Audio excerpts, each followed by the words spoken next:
Hey Star Wars fans, Budget Jedi here. Wanted to give you a closer look at the 2012 Toys R Us exclusive speeder bikes here. But first, if you're watching this before September 15th, 2012, check your stores, please, and try to take advantage of this week's sale that's happening online and in stores. For all Star Wars items are buy one, get one half off right now, and I hope you guys can take advantage of that. This is exactly what I did this past weekend. If you can see here, my receipt says speeder bike. Originally, the price for each was $22, and it brought it down to $16.50. This is really perfect for buying Star Wars items in pairs. So, for example, the vintage figures that I have not found before are now here. Vintage carded Lost Wave that you see here. That brought down the price from $9.99 to about $7.50. Again, that's not cheap. $7.50 for these figures are not cheap, but it is fair price. And so this is the mix that I got. So again, I got it in pairs to take advantage of the sale. You know, I would recommend getting doubles of figures you want to take out. I personally passed on Jar Jar, but was there any doubt? Quick comparison between the vintage speeder bike that you see on the left, the Power of the Force speeder bike that you see in the middle, and the 2012 speeder bike on the right. Now, many of you already know that there really wasn't that much change structurally between the vintage speeder bike and the Power of the Force speeder bike. They both pretty much the same except for the paintwork, and they even have the same feature, which is the exploding feature. You push a button back here and that whole thing just completely falls apart. And what they did was they improved on the paint by making it brown and also some weathering there, you can see. And I always thought personally that the speeder bike was supposed to be more gray than brown, but I think they really didn't get it right until this version right here. So the 2012 modern speeder bike comes with so many things, and I do believe this is a brand new mold. Very nice. It comes with a brand new scout figure, obviously, that can actually fit right onto the speeder bike. A perfect size for it. And it comes with a clear stand, as well as two guns for the scout, even though he really only has one holster. And this is a very cool addition here. It's got a tripod cannon that's like portable, and you can fold it up and put it right onto the bike. On top of that, it's got a landing gear that you can attach to the front of the bike if you want to put it on the ground. You can see the diorama that comes with it, and you guys know I love dioramas. That comes right in the box there. Let's play around with the cannon a little bit. Here's a closer look at the cannon. It's got 3 legs, very nice detail. To get into portable mode, all you need to do is take out the 3 legs, take the cannon out of the housing and stick it right on the bottom part. Then you take the legs and attach it to the clamps in the back of the housing.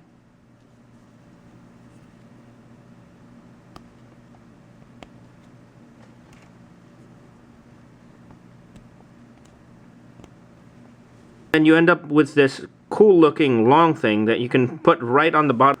It actually attaches right up there, and it doesn't interfere with the figure at all, which is really nice.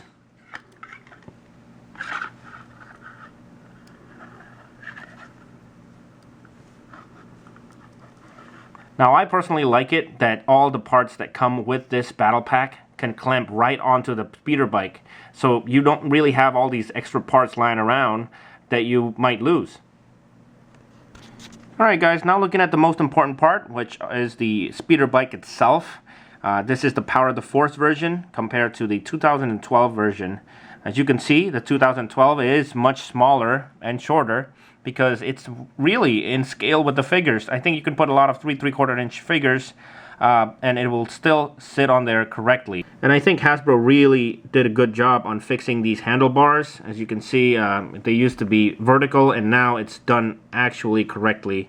The handlebars can move up and down, but they're pretty tight. They're much tighter than it used to be on the Power of the Force version.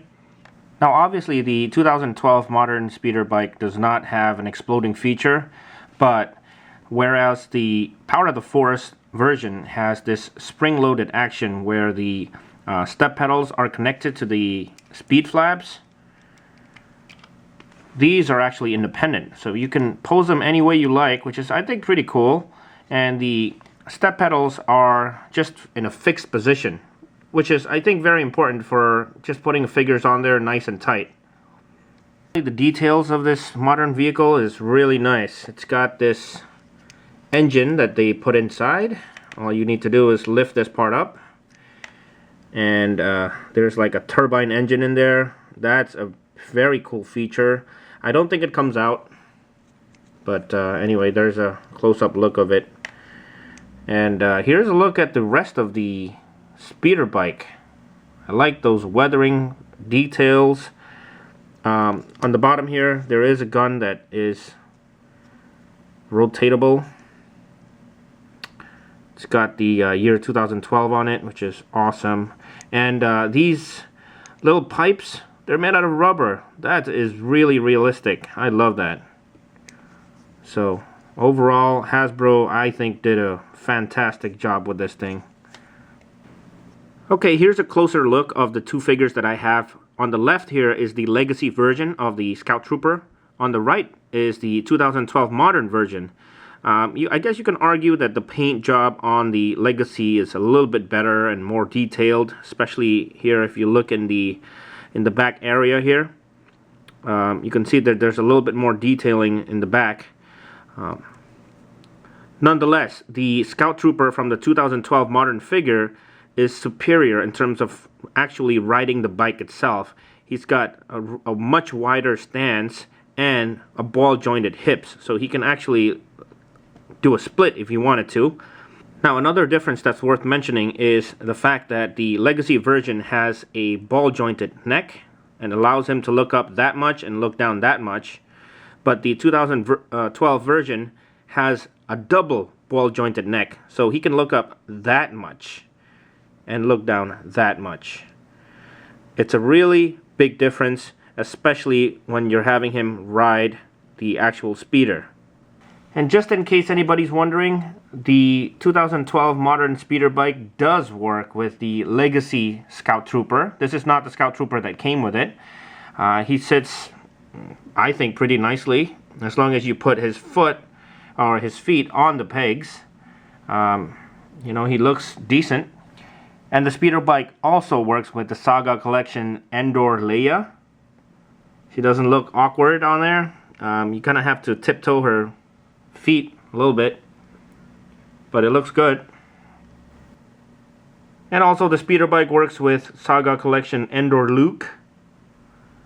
You kind of have to stand him up a little bit because his legs are somewhat close to each other, so you have to force him down. But it looks much better than Saga Endor Leia.